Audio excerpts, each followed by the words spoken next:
Oke, kali ini gue akan membahas sebuah TV series yang sangat luar biasa menarik. Tapi gue yakin banget buat kalian yang gak pernah mainin game Fallout, atau bahkan kalian gak pernah denger nama game Fallout ini, karena memang game yang satu ini gak sepopuler itu sih di Indonesia ya. Tapi buat kalian yang seperti itu, mungkin kalian ragu-ragu nih buat nonton series yang satu ini. Tapi tenang saja, kalau misalnya Ngelantur sudah bersabda, artinya memang terbukti, approve. Karena gue gak pernah bohong, gue gak pernah bullshit. Dan kali ini gue akan menunjukkan, meskipun kalian gak main gamenya atau gak pernah denger gamenya, tapi kalian gak bakal bingung nonton series yang satu ini. Bahkan kalian bakal melongo, bakal menganggap maybe TV series yang satu ini adalah yang terbaik yang pernah kalian tonton. Mungkin aja. Kita bahas sekarang.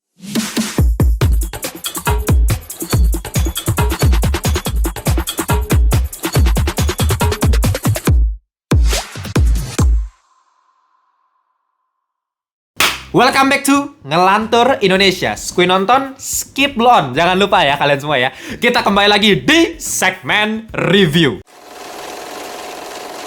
Dan seperti biasa, meskipun kali ini gue akan mereview TV series bukan film, tapi gue akan membawakan secara non-spoiler. Jadi aman banget buat kalian yang belum nonton series yang satu ini. Bahkan bisa menjadi bahan pertimbangan apakah kalian akan menonton series yang satu ini atau enggak. Sebelum masuk ke pembahasan, gue pengen kasih tau juga kalian silakan join grup Ngelantur Corps. Isinya ada 700-an Ngelantur Corps yang lain. Kita bahas seputar perfilman dan TV series. Itu ada di Telegram, linknya gue taruh di bawah biar kita bisa ngobrol-ngobrol bareng. Join aja langsung ya. Oke, kali ini kita akan membahas sebuah TV series dari Prime Video berjudul Fallout.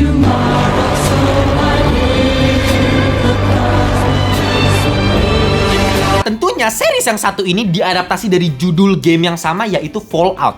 Dan kalian tahu sendiri track record dari film atau TV series adaptasi sebuah game kayak gimana track recordnya. Selalu aja menimbulkan berbagai macam masalah dan memang hasilnya kebanyakan SAMPAH alias sampah ya. Mau dari Assassin's Creed lah, Mortal Kombat lah ya, kalian bisa sebut satu-satu. Gak usah jauh-jauh, tahun kemarin ya gue udah bahas sebuah film yang nih bisa ditonton di review dari gue nih, mantep banget nih. Auto gue bully abis-abisan nih Five Nights at Freddy's ini. Kalau dalam level kesampahan tingkatnya udah langit ke-7 ya level sampahnya ya. Cuma ya bisa kita sebutin beberapa yang berhasil dan itu bisa dihitung jari lah. Apalagi yang live action ya. Kalau animasi mungkin kalian bilang Arcane, adaptasi dari game Dota, tapi ya beberapa doang. Apalagi yang live action menurut gue lebih parah lagi. Dan kalau misalnya gue harus sebutin TV series yang menurut gue bisa di-compare sama TV series terbaik lainnya yang bukan adaptasi game, cuma satu jawabannya, The Last of Us doang. Nah, buat kalian yang nanya, kok bisa gitu bang, kenapa adaptasi game selalu gagal? Ini sebenarnya gue udah pernah bahas, cuman ya kesimpulan singkatnya adalah ya kalau misalnya mau mengadaptasi sebuah game menjadi film atau TV series, artinya formatnya kan beda. Nah, itu yang susah. Lu harus ngesegmentasi audiens lu gitu, mau berapa persen dari yang golongan gamersnya yang udah main gamenya, ataupun yang golongan awam yang nggak tahu apa-apa gitu. Contohnya ya kali ini kita bakal bahas Fallout terutama dari segi orang awam, karena gue yakin kalian juga banyak yang nggak main game Fallout ini, dan memang persenan orang paling banyak adalah yang pasti orang awam. Makanya kalau misalnya kita buat adaptasi sebuah game harus lebih dipoles lagi supaya orang-orang tuh lebih mengerti. Dan itu berhasil sekali dilakukan oleh TV series yang satu ini. Ya, Fallout ini disutradarai oleh the one and only Jonathan Nolan ya. Dari namanya kalian harusnya udah bisa tebak ini siapa. Dedeknya Christopher Nolan, bos. Berlatar waktu di tahun 2077 di mana terjadi perang nuklir yang melenyapkan sebagian besar umat manusia. Sebagian umat manusia itu banyak yang tinggal di bunker bawah tanah yang dibuat oleh Vault-Tec nih, sebuah perusahaan khusus yang ngebuat memang bunker-bunker namanya itu The Vault. Ada juga yang memang memutuskan untuk tetap tinggal di surface, di permukaan bumi, dan banyak juga yang terpapar sama radiasi akibat perang nuklir tersebut. Makanya berevolusi manusianya bisa jadi ghoul, makhluk-makhluk yang mengerikan sekali, dan banyak juga monster-monster yang sampai kecoa-kecoa yang jadi besar bermutasi karena radiasi nuklir ini. Banyak juga manusia yang memutuskan untuk menjadi riders alias penjarah bunkers, jadi mereka masuk ke bunkers orang The Vault ini untuk menjarah mereka. Dan 200 tahun kemudian baru kita diperkenalkan oleh karakter utama kita, protagonis utama kita yang namanya Lucy nih. Dia ini penghuni Vault 33. Jadi Vault itu kan kira-kira ada 100 lah dalam Amerika, itu tersebar luas. Dan ya di Vault 33 ada yang namanya Lucy, dan dia ini terpaksa ke permukaan untuk mencari ayahnya yang diculik sama para riders. Nah, sekarang kalian harus catat dan dengarkan gue baik-baik ya. Kalau kalian yang emang masih ragu ya, masih ragu-ragu kayaknya aduh nggak takut waktunya kebuang sia-sia nih buat nonton Fallout.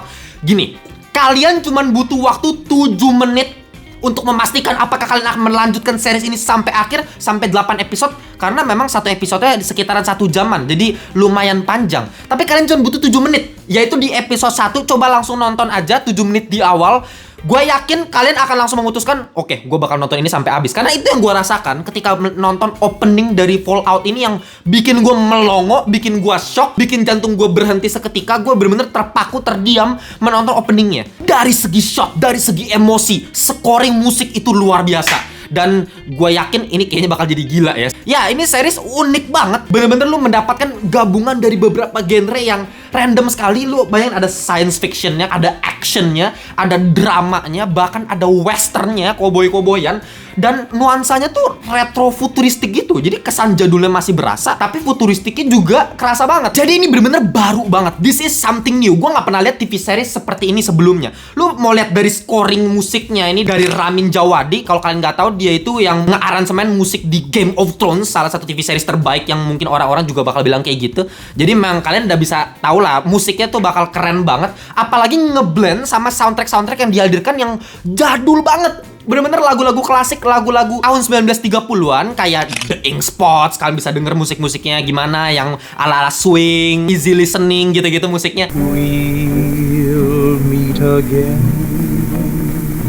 Don't know. Atau Nat King Cole dengan jazz-jazznya. Lu bakal merasakan nuansa yang beda banget. Bahkan lu bisa mendengarkan ada satu lagu yang awalnya gua kira ini lagu Maju Tak Gentar, yang mungkin kalian sering nyanyiin pada saat upacara. Gua kira ada di dalam series ini. Ternyata gua salah. Denger-denger lagi, oh ini mah lagunya Battle Hymn of the Republic. Glory, glory, hallelujah. Yang diadaptasi jadi lagunya fans MU ya. Glory, glory, Man United ya. Ada di sini. Jadi musiknya itu nge-build dunia dari Fallout ini secara luar biasa. Dan tentunya dalam sebuah film atau TV series adaptasi game, yang paling penting, coba tebak kunci utamanya apa? World building. Karena dalam game itu kan kalau misalnya world buildingnya luas, itu makin asik kita mainnya. Sama kayak kita menonton sebuah series atau film gitu. Kalau misal world building dari gamenya terasa akurat dan terasa bagus di saat yang bersamaan, itu pasti mantap banget. Dan itu terjadi di series Fallout yang satu ini. Kalau misalnya kita harus lihat dari sisi pemain gamenya, itu akurat sekali. Mau dari Steam Pack atau mata uangnya dalam Fallout ini, kalian bisa lihat kan ada tutup botol cola itu, cap itu yang dijadiin mata uang, itu juga masih sama. Kostum-kostum The Vault-nya, bangunan-bangunannya, senjata-senjatanya, weapon itemnya, semuanya bener-bener percis kayak di gamenya. Jadi akurat sekali dari segi world buildingnya. Dan tentunya kalau buat orang awam juga kalian bakal termanjakan melihat keindahan visual dari serial yang satu ini. Lu mau dari visual effect, lu lihat armor T60, itu keren banget men. Armornya, looksnya, kombinasi antara practical effect sama visual effectnya bener-bener sangat luar biasa realistik. Bahkan makeup-makeupnya atau kostum-kostumnya yang di sini juga kental akan nuansa western. Ini uniknya ya, jarang-jarang kan kita ngomongin film sci-fi tapi kok ada nuansa westernnya gitu. Padahal ini biasanya dua genre yang kontradiktif, beda gitu biasanya. Nah, di sini westernnya tetap ada dengan kostum-kostum ala-ala cowboy dan tembak-tembakan ala-ala cowboy yang actionnya juga seru banget untuk kita lihat. I see it with you.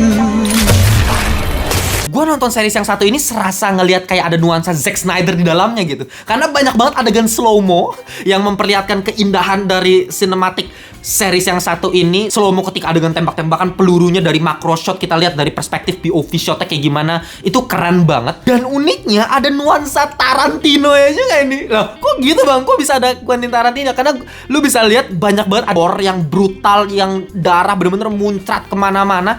Cuman bedanya ini lebih parah dari Tarantino karena bener-bener diperlihatkan secara belak-belakan sadisnya itu seperti apa. Lu kaki hancur lah, tangannya jari kepotong gitu. Itu bener-bener diperlihatkan secara brutal. Jadi emang ini bukan series buat anak-anak juga ya kalau bisa gue bilang. Tapi ya meskipun banyak nuansa gore dan kesan dark itu, tapi kesan dark itu dibalut dengan komedi. Lu lihat dari color grading aja terang sekali, colorful. Banyak banget adegan yang bisa bikin kalian ngakak dengan komedi-komedi dark jokes yang dihadirkan lewat series yang satu ini. Jadi ya gore dan kebrutalan itu gak kita rasakan secara depresif gitu, secara aduh ini ngeri banget gitu. Kayak misalnya nonton The Last of Us yang memang tipe-tipe series dark atau series dark di Netflix itu yang ngeri gitu ya. Enggak, ini bener-bener colorful, ceria-ceria, tapi memang banyak gore-nya. Nah, jangan salah juga, mungkin memang action dari series ini banyak ya, tapi lebih fokus lagi ke ceritanya sebenarnya. Makanya ini menjadi series yang paket komplit karena memang gak cuma menghadirkan action dari game yang asal-asalan, asal brutal aja udah jadi gitu. Enggak. memang cerita yang dibuild itu juga menarik. Kita diperkenalkan oleh 3 karakter utama yang menjadi sentral dalam cerita Fallout ini. Yang pertama ada Lucy yang diperankan sama Ella Purnell. Menariknya dia juga jadi voice actress utama dari seriesnya Arcane ya.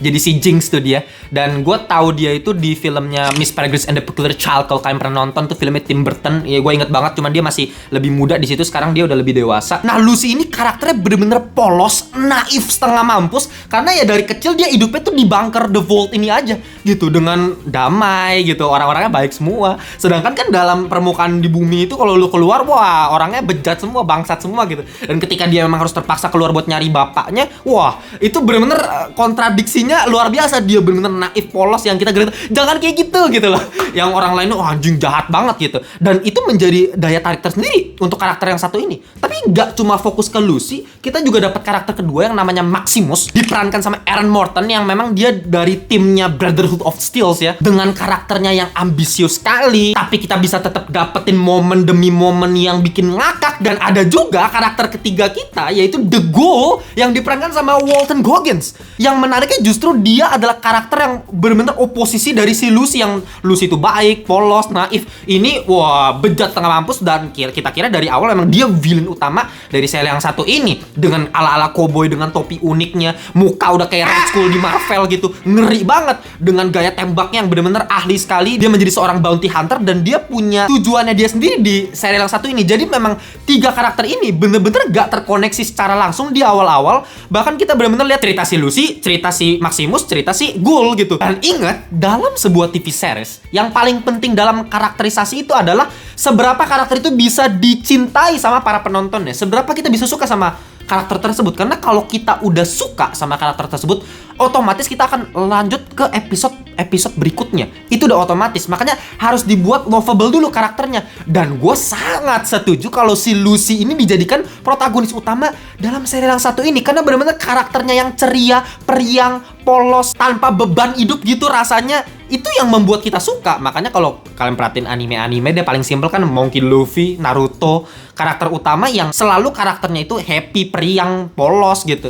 Selalu kayak gitu kan. Dan memang itu yang disukai sama para masyarakat. Tapi mantepnya di Fallout ini dengan ada 2 karakter tambahan kayak Maximus sama The Ghoul, ada tambahan another layer buat karakternya aja. Kalau lu gak suka yang happy periang, ada juga yang keren, yang awalnya jahat gitu ya, The Ghoul. Ada juga yang ambisius, pengen ngincer posisi di atas. Ya gampangnya lu perhatiin aja setiap TV series yang luar biasa, yang keren-keren menurut kalian, itu pasti punya karakter protagonis sama deuteragonis yang lovable sekali. Lu mau lihat dari Walter White sama Jesse, atau Joel sama Ellie, atau Eleven dengan gengnya, atau Homelander bahkan dengan tim bangsatnya, Profesor dengan geng Money Heist. Semua TV series tersebut pasti punya karakter-karakter yang sangat disukai, menjadi fans favorite lah istilahnya. Tapi gue juga menemukan sih permasalahan dari serial yang satu ini, terutama ya dari karakternya tadi gitu. Karena memang ceritanya beda-beda ya.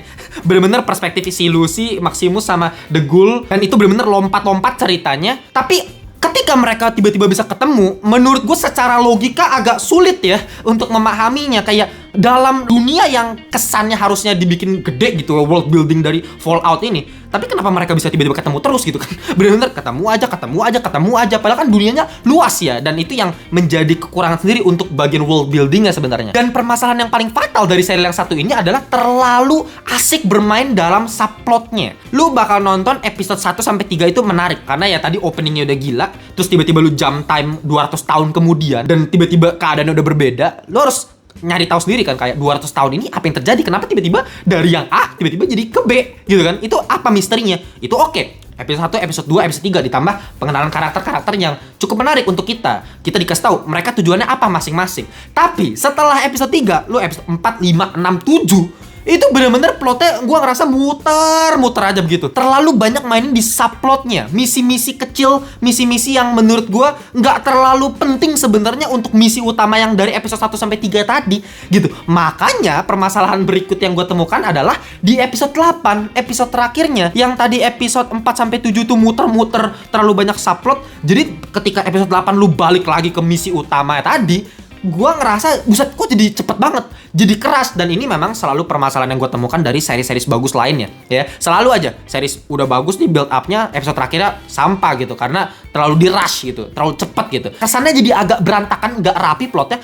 Karena sebelum-sebelumnya terlalu lama build up untuk main-mainin karakternya itu. Yang memang sebenarnya ada pentingnya juga, ada sisi positifnya terutama untuk season 1 gitu. Kalau season 1 oke lah. Ya makanya untungnya katanya sih bakal ada season 2 yang gue lebih harapin bakal lebih mantep lagi eksekusinya, karena ya anggap aja season 1 build up lagi-lagi, season 2-nya semoga bisa lebih asik lagi dengan kota yang baru, yang kalau kalian udah main game Fallout harusnya kalian bisa memprediksi selanjutnya ceritanya bakal kayak gimana gitu. Ya untuk kesimpulan gua, ini series yang super duper asik, terutama untuk adaptasi game ini salah satu yang terbaik buat gua. Cuman permasalahan gua satu-satunya adalah mungkin agak capek kalau lu nontonnya satu hari tuh bener-bener lu full gitu maraton 8 episode, dan itu kayak nggak mungkin juga sih. Beda kalau misalnya waktu itu gua nonton Alice in Borderland tuh bisa tuh satu season gua abisin langsung bisa, karena lebih compact, setiap akhiran episode tuh selalu dibikin pengen lanjut lagi gitu selalu. Kalau ini nggak terlalu gitu, ini lebih mainin aja tuh karakternya gimana, ceritanya gimana gitu ya. Tapi tetap asik banget. Mungkin buat final score gua bakal kasih